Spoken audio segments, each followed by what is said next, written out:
Guys, oh, pakalinaw. May mga hipon din dito. Ayan. Ayan yung sabi. Paibalo. Ayan. Gunadili ang paglabay o basura bisan asang dapita. Alright, ang sabi daw, bawal magtapo ng basura dito. Ayan, may mga bisita ulit dumarating. Mga estudyante. Ayan. Shout out. Yan. Yan. Where you from? Where you, saan yung school nyo? Yan.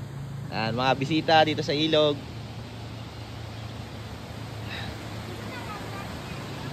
Hindi, wala pa. Nag-uumpisa pa lang. Ano ba? Baguan. Wala pang Pa-practice. Gandang tubig.